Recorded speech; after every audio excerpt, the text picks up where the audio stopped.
I'll start recording the meeting for those who cannot attend it live. But so let's move on directly to our webinar. And today we have a very special guest. We have Adam Campbell of Atwix. It's a very interesting company. So we added the company almost last minute.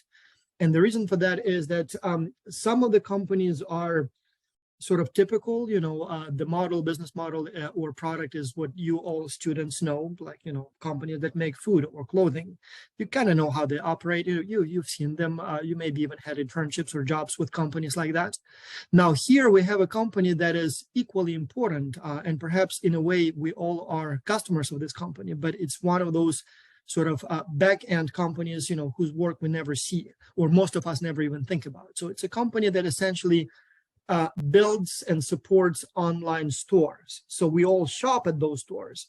We know who the owner of the store is, but we have no idea who actually created the code, who actually, makes it work.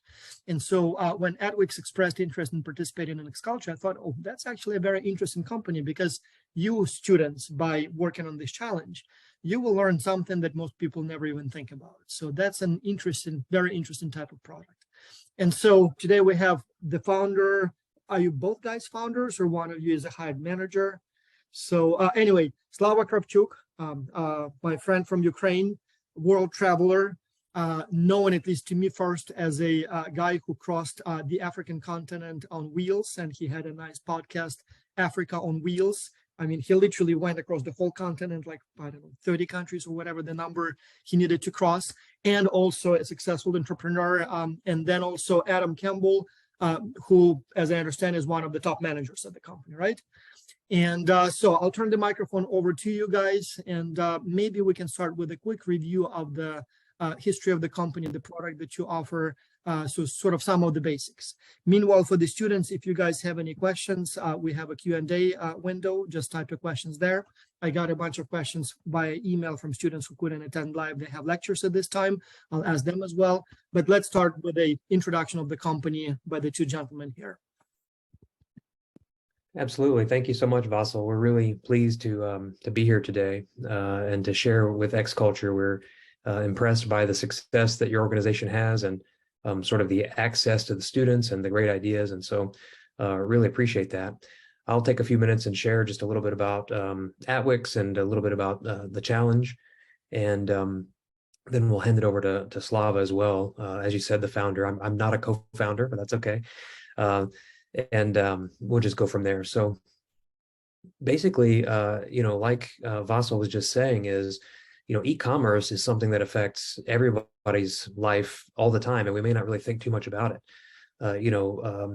I would ask for a show of hands, but I can't see everybody. But this most recently, a lot of shopping was done, for example, on Black Friday. Black Friday is a huge occurrence in our culture, global culture. And, the amounts of money that are being spent in e-commerce, meaning buying online at stores, not only places like Amazon and the big ones, but all kinds of stores, particularly like in that Black Friday season. People have good ideas for gifts, or they've been holding off on a purchase, for the year, waiting for the Black Friday deal. I did that myself. And even though, because of the current economic climate, the growth wasn't as strong in 2023, like year over year. The previous 2 years were much stronger in terms of year over year growth. There still was a percentage of growth in 2023, and it sort of took everyone by surprise. Everyone thought that for sure, because of the global economy, that we would not see that. But e-commerce, people are buying as much as ever, and I'm sure everybody here listening to this can probably attest to that. So as Vasil so keenly said, is Atwix is one of those companies that's sort of working behind the scenes with e-commerce. So if a company has an online store, or as is often the case now, we have this large concept called digital transformation. All of society is being digitally transformed. Our relationships are being digitally transformed. My kids, they spend a lot of time with their friends, but they most of the time interface with their friends through their phone and the computer. And so this concept of digital transformation, it's for every facet of our society, but it's primarily important or particularly important for business. And so companies may already be selling online. It's hard to imagine having a company today that doesn't sell online, and yet there are companies that don't. Or a company may be selling online with a website that's, they started in WordPress or Squarespace or some other sort of solopreneur oriented or smaller platform, and that no longer fits the bill. So when we talk about digital transformation, we like to say that everyone's on a journey. There's like an arc of everyone's digital transformation. And for us, it's the focus on companies, business to business companies. We call that B2B, business to consumer companies, B2C, and direct to consumer companies, or D2C. So it's really Atwix's place in this world to assist, to not only consult and help people understand their own digital transformation, but to then help develop and maintain and continue to grow and add value and increase ROI through those quite a few spaces. quite a few students asked about the B2B versus B2C.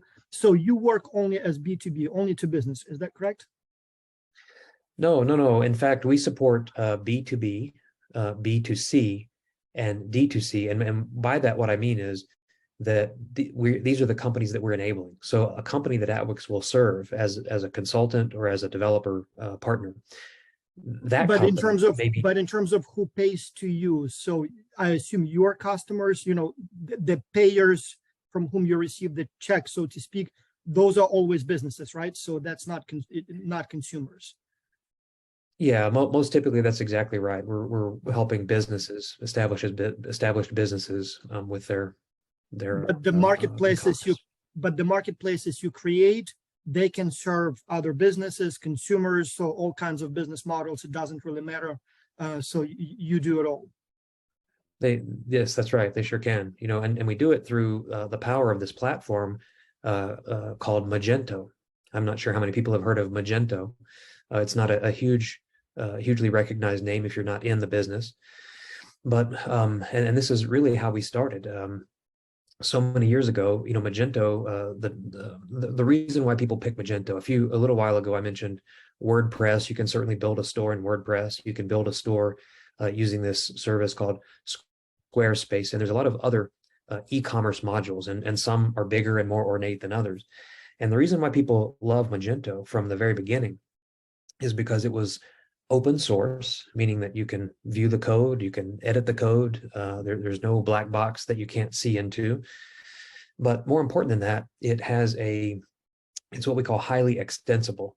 So there's a marketplace that exists, just like when you go buy apps on the App Store, you can go to the Magento marketplace, and Magento will do certain things we call out of the box, like as you get it, just in its base format.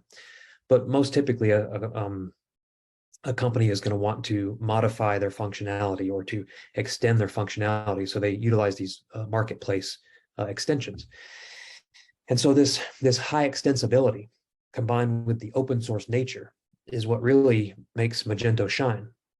And our connection through Atwix largely comes because Magento originated in Ukraine. And so maybe not today, but certainly in the beginning, the vast majority of Magento developers were in or around Ukraine. Well, flash forward in time, and because of the great success of Magento, because of this high extensibility, because of this robust developer community, Magento is really rooted in this developer community. Magento was there's one more question acquired. that just came in. Sure. So in terms of the global distribution of these platforms, you mentioned WordPress, Magento. Can you give us a rough estimate of what percentage of the e-commerce platforms are on these different platforms? And somebody asked what Amazon and eBay use, or it's a whole different animal. Yeah, this is a great question, and I'll probably defer to Slava on this. I'm almost certain that eBay and Amazon aren't using a Magento installation, though I may be wrong. And with regard to the percentages, it's a really great question. Slava, do you have by chance some info on that? Yeah. Hi, everyone. I'm Slava. I'm the founder of Atwix, and thanks for the opportunity to be here. Thanks, Vasil, for inviting us to participate in this. So The market share of Adobe Commerce. So Magento is, as a product, it was acquired by Adobe at some point, if I'm not wrong, for $1.7 billion. Billion. And, yes, billion. They, before Adobe, Magento at a certain period of time was owned by eBay. And their interest in it is because eBay was also, PayPal belonged to eBay, and PayPal, of course, wants a lot of those Magento merchants to use PayPal. So that was kind of strategic partnerships to have that built-in payment option, because when people go and shop at Amazon, PayPal doesn't get anything from the transactions. But if you use PayPal to accept payments, they of course get some money, and it's a pretty big market. So anyway, the market share is, right now, we don't have exact data, but at some point, Adobe Magento, when it was still Magento powered majority of the e-commerce websites online. So more than any other platform out there. Now Shopify and all of those solutions that are a little simpler, they took over the market in terms of number of stores. But if you look at the revenue, Magento and Adobe Commerce, they still power a lot of sizable e-commerce businesses. It's just, for example, Coca-Cola uses Magento, but of course, not every Coca-Cola transactions, far from it, goes through Magento. So it's hard to calculate, but they use it to sell customized bottles where you can type your name. And this is kind of processed. Orders are taken by Magento. But comparing to other platforms, I would say it is in leaders. There are researches by Gartner, for example, or Forrester, where they release each year the Magic Quadrant, what Gartner calls of leading e-commerce platforms, and Magento and Adobe Commerce for the past years, they're in the leader quadrant. And the competitors there are Salesforce, Commerce Cloud, for example. That's, I would say, #1 competitor. But Salesforce is mostly for enterprise. They're not as good for SMBs, while Magento and Adobe Commerce, they fit both SMB space and enterprise, and they serve both B2C and B2B out of single platforms. So for example, if you're a B2B business, you want to sell to your B2B consumers, but you want to, at the same time, have a store where you sell directly to kind of retail customers, maybe at a different price. You could still do that within the same code base. So you don't have to build 2 separate stores, supports 2 different IT systems. You can do this from one. And this is a other unique capability of Adobe Commerce. Can we ask you one important question, because several students already asked it today. So what exactly do you guys do? So I know it, but I just realized whenever, so we talk about the industry, but so maybe before we get into the history and geography and everything else, so what exactly does Atwix do? So we are what it's called solution integrator or systems integrator. So we use this software called Magento and Adobe Commerce for the most part, but we're not only limited to it. We also use BigCommerce, but we use that software to build e-commerce stores for businesses, and then we also support them. So if you are a business that wants to sell online, you come to us and we build your online store, we support it. And in the background, we use a variety of technologies, including Adobe Commerce and Magento. So can you explain that in plain English then? So what exactly do you do? Like, so if I'm a company that has a product that I would like to sell online and have my own store, you are the guys who come and create that store for me. Is that correct? Or there is more to it? On the basic level, yes. But as Adam mentioned, for established businesses who, like our target clients, they need to have at least probably 5 million a year in revenue. So the system is just too complex. If you want to sell a cup, you would just go to shopify.com and create your own website. You can do that yourself. But if it goes beyond this basic need, if you need advanced functionality, personalization, if you want to take care of user experience, then that's when you come to us. So it's not just selling for the smaller users. It's more efficient. Just simply use an existing platform, sell on Amazon, or as you said, Shopify or something like that. Okay, that's yes.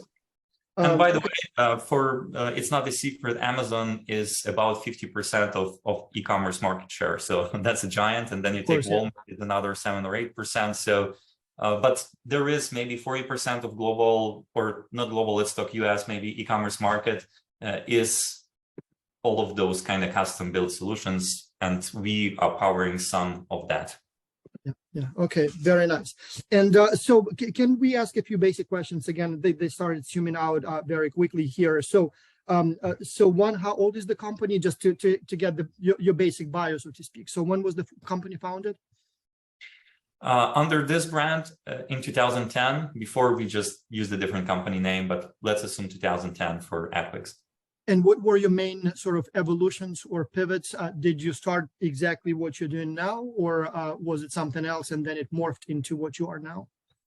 So I started myself as a freelance web developer back in 2004-ish, and then gradually kind of was doing different sort of stuff, but came over to e-commerce and specifically to this Magento platform you're talking about in 2010. So from 2010, the company's journey is more or less just kind of doing more of the same.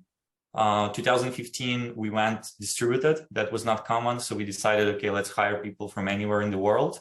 And we no longer depended on a single physical location. And in 2020, we opened a physical presence in the United States. So there was the first person we hired specifically in the US with the boots on the ground. So in terms of your geography then, so I know in the company brief, you mentioned Slovakia and the United States, but you have employees in more countries, customers in more countries. Basically, what's your geography, so to speak? Client-wise, it's 80% United States and 20% rest of the world, mostly Germany and Switzerland. But employees-wise, it is a few people in the US, some in Brazil, but the rest are scattered between different European countries, Ukraine, of course. Yeah, and we are expanding to APAC a little bit. Mm-hmm.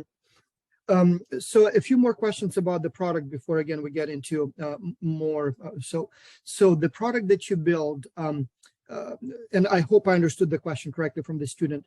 So are you doing both the visual sort of front end design and the back end design, or only the code that actually powers the commercial side, whereas the pictures and all that I see as a consumer, that's somebody else? We are what you would call a full service e-commerce agency. So we do both design and development and search engine optimization if needed. But the majority of our internal expertise is in the backend, in the code, in the functionality. But we have, of course, design capability. That's just not our kind of strongest point there. Several students asked to ask you to describe your process of interacting with your clients. So since your clients are not end users, but companies, so how does it even work? Okay, let's say and I assume they come from the point of view that if they found a company that needs the kind of help that you provide, how does it even go? Like what kind of negotiations happen? How are you paid? Is it a fixed fee? Is it a percentage of sales? Is it a monthly subscription? What normally happens from the time the company expresses interest to the time you are long-term partners? Do you want to hear what the sales cycle is? So I didn't even think about that. You may have a different sort of sales versus technical support, but maybe, you know, like general steps of how this happens. So the student who asked that question specifically was asking about how the payments are working, how the negotiations are going. So I suspect he meant more the sales side, but there was another question about, so when you design a store, is it a sort of, you just bring the product and the client pays, or there is like an iterative process of improvement? Or do you, like, for example, somebody I was talking to, they said, when I order a website, normally they would give me like 3 mock-ups and I would choose one and then they design that one. So is that even an issue for you guys, or it works completely differently? So basically, maybe describe your relationship or communication, I guess, or correspondence or interactions with your clients. How does it work? Because it's not the kind of thing that we normally observe, you know, in our everyday life. So we know how a customer, you know, interacts with a salesperson at a store or a car dealership, but how does it work in the kind of environment that you serve? Sure. So most of the clients, they come to us already having some sort of online presence. So most of them would already have an online store, maybe on a different platform. But most actually come already using this technology we're talking about, Magento or Adobe Commerce. So they would be unhappy with their current service provider, and they would want us to take over the website, and maybe there would be some impending like urgent project, like they need to upgrade the version of the software, or they need to implement functionality, or they want to make it faster, fix some performance issues, make it mobile friendly, anything. So they would come with a specific need. We would estimate with our technical team how much time it would take to complete it. We would quote them. They would say, okay, that's fine. Or we go like back and forth. In the end, if they say it's fine, we have an agreement and scope of work document signed, and we start actually doing the work. Eventually our hope is to transition them to some sort of monthly agreement where they would pay us a monthly retainer. Each company would have a certain budget. Let's say they want to buy 100 hours of work a month or whatever the amount is. And then the relationship is transitioned to, for example, Adam as a client success manager, he would own some of those relationships with the clients. They then interface with the team where there is a project manager, and the project manager is kind of day-to-day working with their counterpart on the client side, discussing the tasks, putting together the backlog, planning them, delivering estimates. And every month we would bill the client for the actual time we worked on those projects. Of course, they see the estimates, they approve, they say, okay, but in the end, they get the bill, and every month they pay. So this is the ideal relationship. Some of them last for many, many years. There are clients who could be working with us 5 years, 7 years, 10 years, and we just keep delivering upgrades and new functionality to them. So that's in general the process. Yeah. Yona was asking, any big clients that we may know that you served? Yeah, actually, I don't know if anybody is into shoes. There is a brand called Magnani. I myself bought shoes in Nordstrom at some point, maybe 10 years ago. It was Magnani shoes, and I still have the back, so the name was like all the time in front of my eyes. And then they came to us, and I was like, oh, wow, that's nice. Like, I already own the pair of shoes, so we support and build their online store. Another one you might know is Interior Define. That's online retailer of furniture, custom-made sofas and different items of furniture. And it has some cool features where you can go with an iPhone and see in virtual reality or AR, augmented reality, how a certain item you already customized. So it would have these colors, you selected a fabric and so on. How does it fit into your room? And, different things like that. So those are brand examples. Yeah, but also in B2B, some of the agencies consulting like Ernst & Young, that's one of the big 4 firms, they use us in the background where they have clients, like they get the task from their client to build the store, but they don't have the staff, or they're kind of not enough knowledge or whatever, the resource problem. They in the background go to us and we support them. So Ernst & Young is our client as well, for example. There is another question about your market share, but I guess I'll expand that. Can you describe the competitive landscape in your industry? I assume it's probably hundreds, if not thousands, of companies that do what you do, right? Or it's a less crowded place? So it depends how we define the markets. For example, if we take just general e-commerce, for example, and just remove Amazon from there and others, and then we take what's the average IT spend, which is 6.2% for e-commerce companies. And then let's say maybe out of those 6.2, 1%, I mean, 1/6 of that is the budget they have for working with service companies. And then we kind of go down from the global e-commerce market share down to this. Then we would, of course, have less than 1% there, much less, maybe 0.1. But if we just take space of e-commerce where it's specifically the platform we work with, Magento or Adobe Commerce, I think we are above 1%, but the market is really crowded and it's somewhat fragmented, even though it's kind of getting through M&A activities, it's kind of building up. So big consulting agencies, they acquire other smaller ones and they become, like Ernst & Young, for example, is a competitor to us and others. So there are, to answer the question, 400 Adobe partners or so, maybe 300 that do, or at least advertise that they do Adobe Commerce work. So those are official partners, but then there are some companies that, or freelancers that just do it, but they are not official partners. So that's the competitive landscape there. Can you describe your typical client, or if you have different types, what are the main types of clients? I don't know, size, industry, whatever else. Yeah, so one of the segments is somebody who already uses the software, Adobe Commerce or Magento, but they're just not happy with whatever setup they have, either internal team or a contractor or an agency. So those would already know what it is and what they want, and it's just easier to kind of start working with them. So those are the ideal clients, so to speak, but also it can be any business selling online or wanting to sell online. But the revenue is important, as that's kind of a side indicator of how much they can spend on the platform if they can afford us and the license for the software. So in that case, I would say somewhere from 30 million a year in revenue, maybe 50, and up to, let's say, 300 million. That's like a sweet spot. Of course, we can work on both ends of that range, but that would be the kind of target. So one of the tasks in your challenge instructions is to maybe try and contact potential clients, tell them about Atwix, but also inquire what kind of solutions they use at this time, what would it take them to switch to Atwix, basically, you know, to better understand the client's thinking, and maybe even get a contract, who knows, but, you know, do some research here.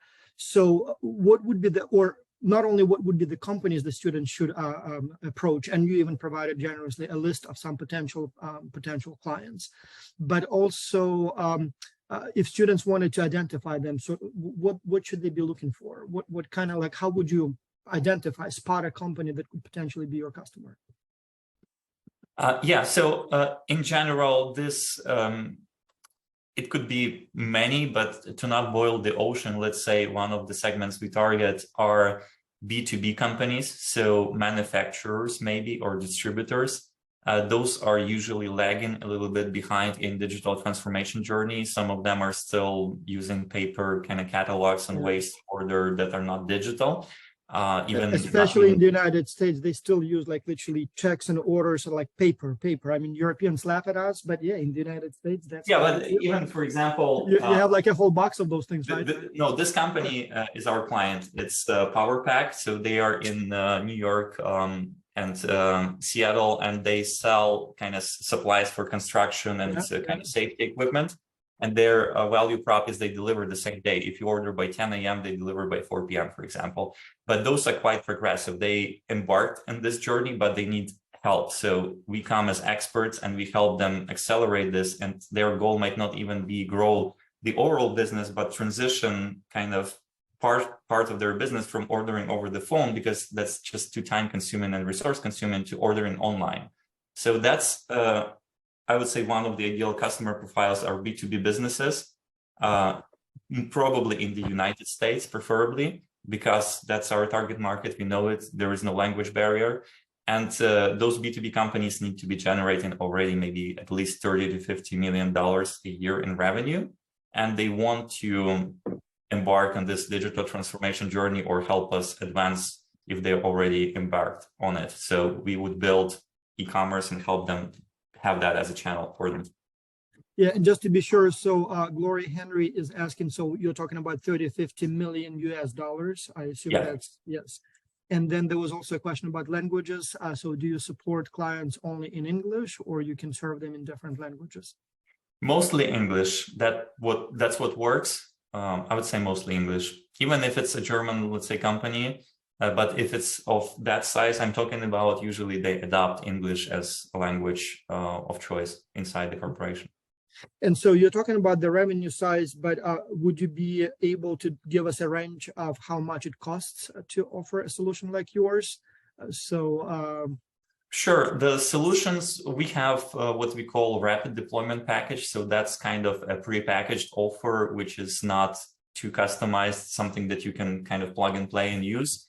So those start from $50,000, and then depending on what's in there, it goes up. But a project that we would want, typical budgets are at least $150,000, maybe $200K, and in that range. So at least for like the sizable initial build. But if we're talking about maintenance and support for existing sites, of course, the figures are different.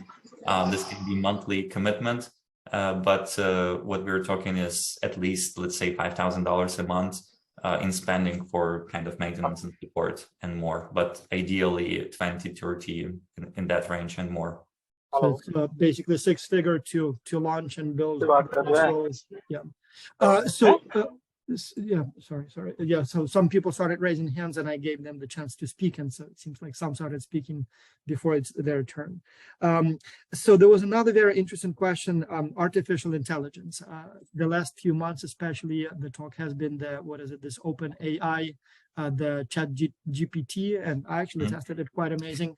But some people predict that the software industry will be greatly disrupted by artificial intelligence. Some believe that you guys will be without jobs. Others believe that the artificial intelligence will be, as the proverbial, the bicycle for the mind.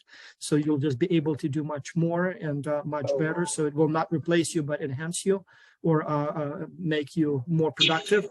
What's your view on this? In context of what we do? I guess in context of the entire software industry. And I'm just reading questions here. To be honest, I'm not even sure if it applies to the complex solutions like yours. I assume AI may replace some simple stuff, but probably not quite the entire packages like what you guys develop. But still curious to see what you think about the rapid development of the artificial intelligence tools and packages and how it's going to affect all kinds of IT related solutions. Yes, somebody did a try ChatGPT to help them write an extension for Magento, the platform that we work, and he kind of posted on Twitter like, look, like this is the result, and it has a lot of bugs. And then somebody told him, yeah, that's exactly what it is. Like it should have a lot of bugs if it's like a module, because that's, usually when developers create code, it has bugs. So it must be a pretty accurate model. But anyway, I think it's going to help us. It's already helping in development, just not in this kind of mainstream fashion. It's not that we use it as like ChatGPT, where you go and type your question, you get the answer. But the tools that developers use, the kind of, it's called IDE. So that's integrated development environment, I guess is what it stands for. Is it's kind of where you write your code, but it suggests you instantly code structures. It spots the mistakes you made, some dependencies, and so on. So this, in a way, already is artificial intelligence, and it's been there for many years. It's just getting better and better. In fact, we also developed something along that lines, the plugin for this IDE solution that works specifically with Magento, with the technology that we work with. So it is here, it's progressing, but for now, like you say, Vasil, it's just bicycle for the mind. So something that helps us leverage this thing to increase our output. I don't think we're going to be out of our jobs soon, but even if we would be, there would be a new job, I guess, which doesn't exist today. In the artificial intelligence. Well, so I guess we had the same argument with the industrial robots. So the prediction was that it will put people out of jobs, but in reality, it just changed what kind of jobs people do, but we still have more and more production. So it's not like we now can stay at home and do nothing. So, yeah, but I like to look at things practically. So for now, it doesn't change much. Of course, we can use it, but we saw a lot of hype things that, came and went. And it's just reality of life. You have to be ready for changes. So when they come and you need to react, you do. Fair enough, yeah. Rakesh and Juan, I saw you guys raised your hands, so you should be able to speak now if you have your questions before I move on with the ones that I have on my list. Rakesh, you had a question there? Yeah. Go ahead, please. Can I ask something? Am I audible? Hello. Guess your ambient noise is too loud. Maybe you should just type your question. So my question. Yeah, so the sound is really, really bad. So maybe just type your question. I'll read it. So that might work hopefully better. Yep. Yeah, we can't make out the words. You seem to be in a noisy place somewhere. So just type it. We'll read it in a minute. No problem. So for everybody else, guys, if you have any questions, same thing. So just raise your hand. We can add you here. or if you would like to type your question, type your question. A couple of students asked, so you mentioned Ukraine and that you have some programmers or some developers in Ukraine. The latest developments in Ukraine, have they affected your business? We know that Ukraine is a home to quite a viable, vibrant IT industry, and so with the power outages and obviously the stress the war creates, has it impacted your specific industry in general, but your company in particular? Yeah, absolutely. When the new wave of Russian war started, we had more than half of our people were in Ukraine, and that was, of course, especially the first days, it was a big challenge from multiple points of view.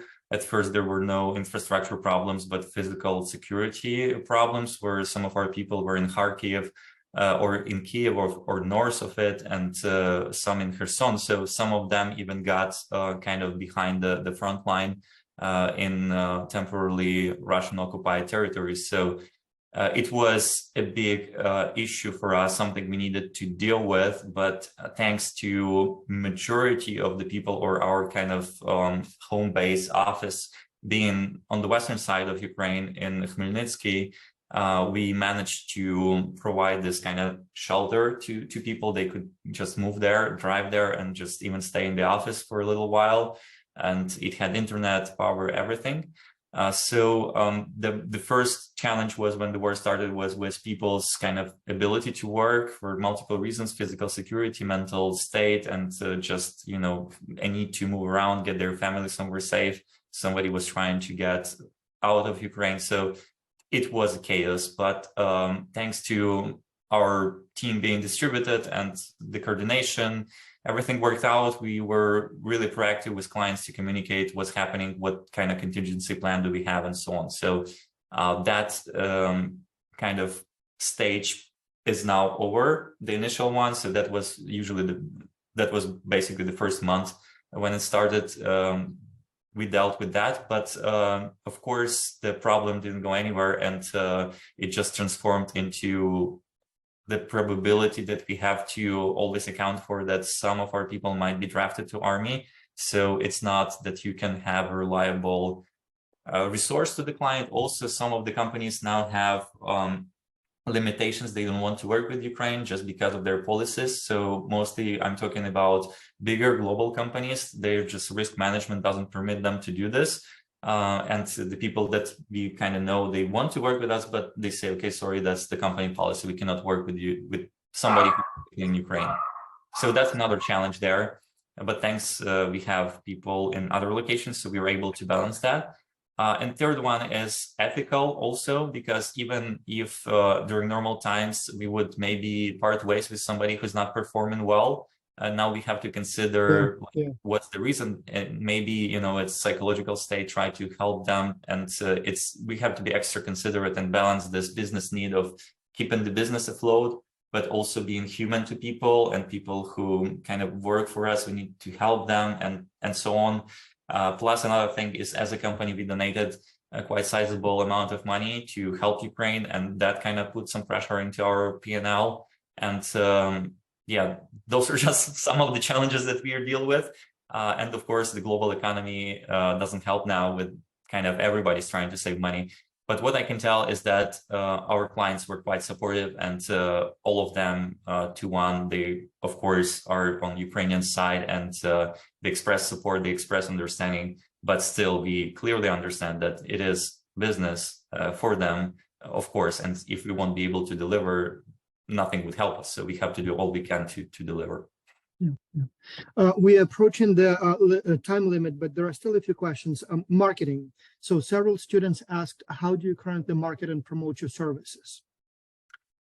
Multiple channels, our website, of course, then a network of partners. So we partner with other companies in the industry, like hosting providers, for example, and we recommend hosting providers to our clients, and maybe hosting providers would recommend us to their clients looking for service, and examples like that, like email providers and so on. So for kind of different parts, that's the partner network. Then trade shows.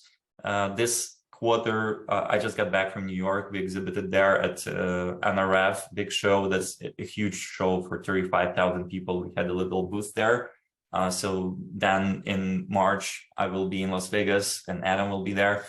So there will be Adobe Summit. That's a big industry event. And then Shop Talk. That's a big show as well about e-commerce. So that's another way.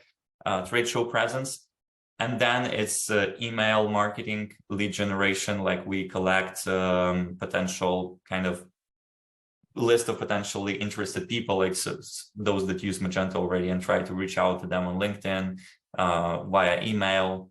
And of course, like normal social media marketing, personal brand as well. I try to post something on LinkedIn and engage audience there, but also I'm a vice president of Magento Association. That's a nonprofit, so that gives some visibility in the industry, and just trying to be visible, trying to be around. So really multiple channels. Yeah, and I would like to highlight here, so for the students, one of the questions in your challenge instructions is literally, how should Atwix advertise itself?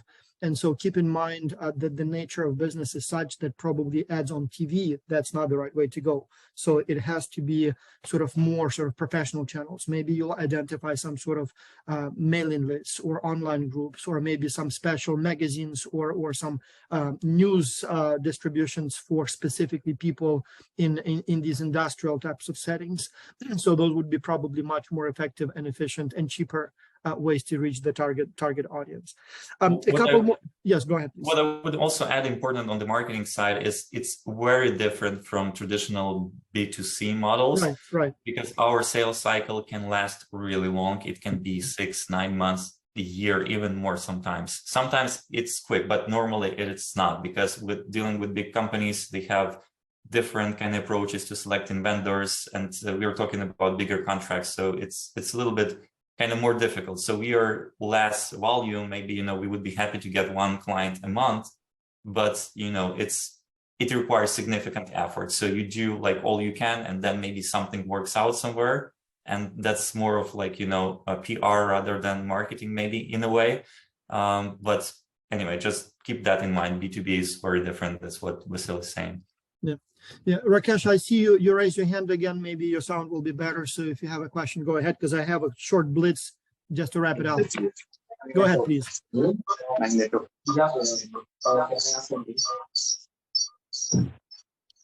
Rakesh, I'm sorry, the sound is still very choppy, so probably better just type your question. A few quick questions then, if I may.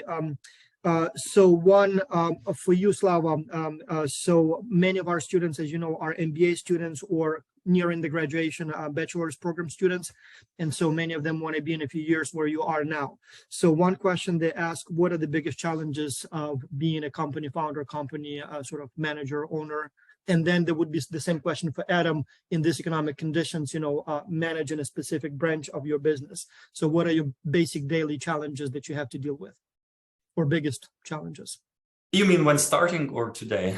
Well, a separate question was, if you wake up and it's 2010 again, what would you do differently, or what you wish you knew at that time, or what advice would you give to the new founders? So maybe if you want to combine the two questions, that would be fine too. Yeah, I could give probably 20 different answers. They would all be valid, but just on different angle. I would say what I would tell to myself is to invest more in marketing and to take care more of that, because I come from technology side. So my case is I'm not a businessman per se, like where I just came to do any business. I was just doing web development, and I was successful at that, and I needed to scale myself, and the company was a way of doing that. But I never had any formal business education, and not even informal. So I had to learn things by myself. Maybe reading more, educating myself more would be the answer. But there is other kind of trap in that. I saw people who read a lot, but then don't do anything. So just not getting enough to do that. I think the balance of learning and then implementing that knowledge is important. So yeah, it's a general answer, but learning. And also kind of seeing your blind spots, being self-aware of what you can do and what is better to outsource, where you become bottleneck. I think that continues to be a challenge even now for me, because I try to get into a lot of things, marketing and sales, for example, but it took me a while to hire the salesperson. The first salesperson we hired was 2020. So company existed for God knows how many years until we hired the salesperson. But in normal business, I think if I was a So businessman, are you saying that you wish you that's where I hired, would start from.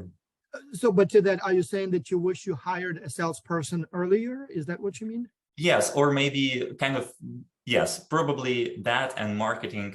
We also didn't have anybody on the marketing side prior to 2020, which even now seems strange to me how we managed 10 years without that. But it's thanks to other things. They were marketing themselves and I was doing that, but we were not kind of consciously investing in that, more relying on inbound. But this is a very specific case. I don't know if this would help others with anything. Fair enough. How about you, Adam? What keeps you up at night? So what are your biggest headaches these days? Well, I mean, I'm big on sort of like the basics. You know, my role here is client success. I believe that everybody's a client of the business. You know, I like to call our teammates the internal client, because at the end of the day, we have to keep, you know, our people are ultimately who are servicing the external client. And so unless we're able to keep the everybody happy and healthy and moving forward internally, you know, when we do that, then it flows outward to the client, so to the external client. So in that way, it's sort of a simple paradigm, but not always easy. And I think the challenges of the economy, of being a highly Ukraine-oriented company, though we're not technically a Ukrainian company, it's a thing of just going back to basics. It's kind of like Slava said, is, you know, everybody has a big heart for Ukraine and what's going on. And they want to help and they want to be empathetic. And the first time it affects their business in a meaningful way, it sort of begins to degrade that general sense of goodwill. And so the biggest thing really is about continuity. And I live in the US, so I really want to just shout out to Slava and to the larger team, because from a client perspective, client success perspective, I mean, it was like a blip on the radar. For as much chaos as Slava was talking about, the clients didn't perceive it as far as, you know, my client interactions go. And so it really just comes down to, you know, a few things: keeping the client at the center of your universe. That's the internal client and the external client. It has a lot to do with giving first and going first, you know, being nice all the time. You know, so many times we get emails from people, and, you know, I've been in business for 25 years, and, you know, people like to be a little short, and it's always, well, we're just trying to be efficient. And the biggest lesson I ever learned in life is, and it came from Stephen Covey, 7 Habits, is you can be efficient. You can be efficient with processes, but you cannot be efficient with people. You have to be effective with people. And so this requires slowing down, listening deeply, letting them finish, and really hearing a person. Because at the end of the day, we just had this chat GPT conversation on Slack yesterday. Everybody's freaking out, not freaking out, but it's like, what's it going to happen, you know, and this and that. And at the end of the day, you know, what we do, it serves people. You know, there's this there's a technical input and output, but it's what are we doing for the people? And so just staying people oriented, staying oriented around the heart, and just understanding that it is a people business, even though it's incredibly technical. And I think that's probably the things that are, you know, primary for me. 2 questions, and Sabam, thank you for reminding me. So Slava, you said that you primarily serve customers in the United States, and you primarily are interested in expanding this market. But strictly speaking, there is nothing that prevents or limits you geographically, right? So if there is a potential client in Australia or New Zealand or Singapore, you are equally equipped to serve them. It's not a problem, right? Absolutely. And we had clients from Australia and maybe New Zealand and various countries, in Chile, even in South America. The general challenge is it has probably to be a developed country, with some exceptions right. of large corporations, just to afford the service and make it kind of worthwhile for us. Yep. And one question not related to your specific business, but several students asked if you can comment. So we hear a lot of news in the last few months about major layoffs in the IT industry. So Google, LinkedIn, Facebook announced major layoff, like in tens of thousands of people. Can you explain what's going on there? Did they just hire a team manager in COVID, or is it, you know, a sign of a looming recession, or at least difficult times for the IT industry? There are multiple reasons. What you can read publicly is the explanation is that, yeah, they hired more during COVID, they scaled more than they kind of needed to, and then market conditions changed and everybody's like, oh, what to do now? But on the background, what I see, it's tied to general macroeconomic change, which is tied to interest rates and just money being price of money changing. If you know what I mean. Yeah, because the prime interest rates are going up for sure. So they were basically zero, and now it's going up every couple. So we have cases where some companies they were able to thrive on cheap money. They didn't think about really efficiency. They were expanding just because, like Uber, other companies, they can be not showing a cent of profit and still be worth a lot of money. So that was the mindset. And then suddenly, at some point last year, money became kind of harder to get. Investors kind of started to look at the numbers and being more careful. The capital access changed. The access to capital is now more hard. And that kind of exposed, like Warren Buffett said, like when the tide goes out, you see who was swimming naked. So they saw who swim naked. And so those companies, unfortunately, are going bankrupt. And a lot as a result, like everybody's a little scared because economy is also a lot about psychology. So it's not even as much about real situation, but more about perception and expectations. So everybody's becoming more careful with their expenses. And as a result, it's a chain reaction because everybody's somebody's client in B2B, like we're supplier to somebody and then somebody else to somebody. And, when you start kind of saving money, everybody feels that in business. So that's what happens, and people are laying staff off. But I don't think they're gonna be in big trouble, because in reality, what happens is most of the people, usually, if I'm not talking about some edge cases, but usually those are maybe bad performers that they wanted to fire anyway, but it was like, okay, like business could afford it. But when you start looking at margins more carefully, then you think, okay, like let's end this experiment. So I think that's what's happening also to a degree. Makes sense. Well, thank you so much, gentlemen. So students, those who are watching now or the recording, so we'll have a few more webinars in the coming days with the other clients this semester. So remember that by completing this project, potentially you're not only working for the grade in your course. Every semester we have quite a few actually instances when you, the students, do such a good job that the companies ask us for the names of the authors of those ideas. And many of you then get offers of internships or sometimes jobs or sometimes being regional representatives. So especially with a company like Atwix that basically can hire people anywhere on this planet. If you do a good job, if you impress them either with the depth of your analysis, or maybe you're very good at talking to potential clients, or maybe you're a programmer and who knows, whatever. So as long as you impress them, remember, this is an opportunity to perhaps get much more out of this than just a good grade for your project. So do recognize that it's essentially like a semester-long job interview for you. So obviously something that you can then put in your resume as as an experience. But as I said, treat it as a job interview, as an opportunity to impress your client and maybe get some sort of a long-term relationship with the company, which, as I said, happens every semester to quite a few students. Well, thank you so much, gentlemen. Again, Slava, Adam. So there will be probably more questions, and if so, we will send you emails with those questions. And for students, if you have any questions, send them to admin@xculture.org.